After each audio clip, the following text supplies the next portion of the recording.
Police believe the two bodies pulled from Western Sydney storm waters are likely a mother and son, who have been missing since Sunday afternoon. Key points. Police believe two bodies found in Wentworthville are likely a mother and son who went missing on Monday. Police believe two bodies found in Wentworthville are likely a mother and son who went missing on Monday. Between 100 mm to 200 mm of rainfall has fallen between Sydney and Ulladulla since 9 a.m. on Monday. Between 100 mm to 200 mm of rainfall has fallen between Sydney and Ulladulla since 9 a.m. on Monday. Check the NSW says website for the latest evacuation orders. Hermalathasolhyr Satchithanantham, 67, and her 34-year-old son Bramooth have not been seen since their Mazda 3 was found in a stormwater canal at about 4:30 p.m. Monday. NSW Police Detective Superintendent Paul Devaney said a woman's body was found in Coopers Creek Canal near Hopkins St. Constitution Hill, about 8:30 a.m. Not long later, a man's body was found nearby, he said. Police believe they are Ms. Satchithanantham and Mr. Bramooth. My heart goes out to the family and to the community. This is a mother. Well, we suspect it's a mother and a son, Detective Superintendent Devaney said. The mother was devoted to her 34-year-old son.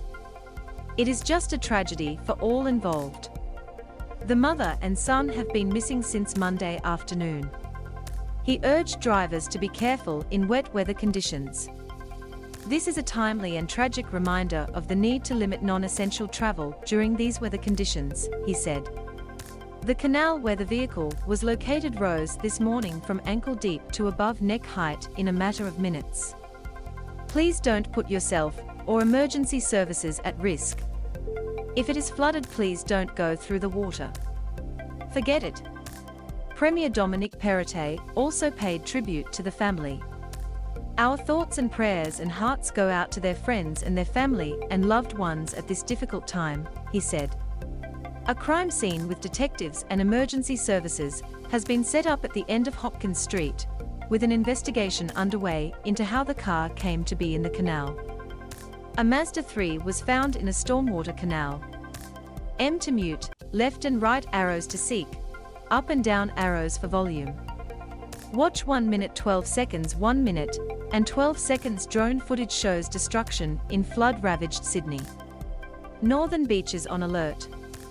Meanwhile, people in NSW are being urged to take evacuation orders seriously, with the state bracing for a tough 24 hours, as intense rainfall continues across the state. The latest order for parts of Narrabeen in Sydney's northern beaches, with the State Emergency Service warning residents they could be trapped without power, water and other essential services. They said people in properties surrounding Narrabeen Lagoon should leave before 7 p.m, as it may be too dangerous to rescue you after that. The order was lifted just before midnight, with residents able to return home with caution. Pittwater Road in North Manly is inundated.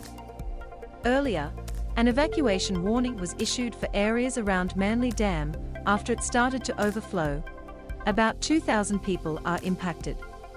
Flooded roads around McKellar Girls Campus at Manly Vale have also prompted an evacuation warning for local business owners and residents, with over 100 mm of rain falling in some areas.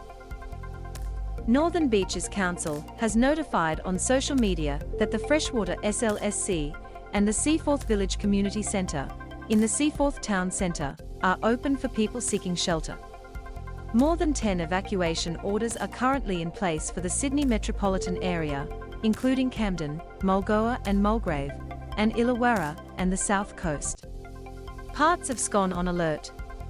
The NSW Emergency Service has ordered residents in Scone in the Hunter region to evacuate the area because of flooding dangers.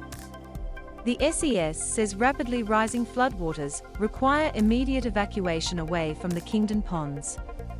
It says an evacuation centre is being opened at the Scone Basketball Stadium, and the centre will be open by 3:00 a.m. Wednesday morning. The areas that require immediate evacuation are Liverpool Street, St Albans Street, Wingen Street, Kingdon Street, Aberdeen Street, Mount Street, Susan Street, and Parker Street. It comes after residents around Singleton in the Hunter were told to evacuate on Tuesday night, along with other residents in Sydney's Hawkesbury region. However, residents who were told to evacuate the Narrabeen area on Sydney's northern beaches after serious flash flooding on Tuesday have been given the all-clear to return home.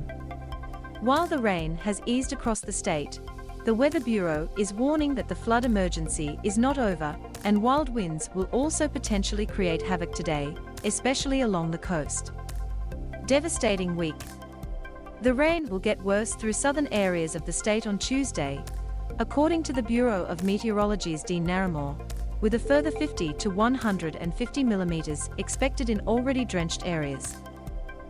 Between 100 millimeters to 200 millimeters of rainfall has fallen between Sydney and Ulladulla since 9 a.m. on Monday, in what he described as a devastating week.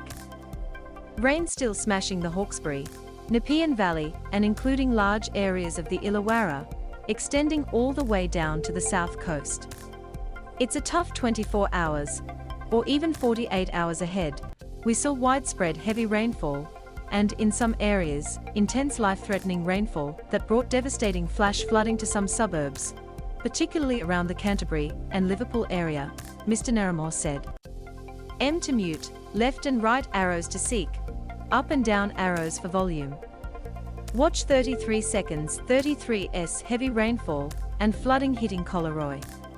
In the last 24 hours, the SES received more than 2,500 calls for assistance, Commissioner Carleen York said, with more than 100 rescues of mostly motorists driving through floodwaters. About 200 Australian Defence Force troops are on standby for the Sydney metropolitan area, she said, in case evacuation assistance was required. Ms. York warned residents to take evacuation orders seriously. There is no past history similar to this event. We've come out of the La Nina, the ground is saturated. The forecasts can never tell us exactly where the heavy rainfall is going to fall, and the flow of the water has been quite dramatic, Ms. York said. Listen to our orders and warnings, because your property may be affected even though it hasn't been affected before. Evacuation orders in the Camden area, issued late last night, are still in place. This afternoon the Nepean River peaked at 12 m, but continued to swell, with fears predicted heavy rains would see further rises. Camden locals told the ABC they were still anxious after evacuation orders were issued late last night by the SES. Residents were sent text messages. They were called on their landlines, and emergency service crews also door-knocked homes in some areas. They were urged to stay with friends or family or find alternative accommodation outside the flood areas. A resident who had lived in the area for 11 years said he had never seen anything like it as he prepared to move things out of his house. I hope that the house will be okay. We hope, fingers crossed, we will see what happens, he said. I'm going to my daughter's and I hope that they won't be flooded. Many have taken shelter in evacuation centres set up at Cabra Vale Diggers Club in Canley Vale and Club Menai in Menai.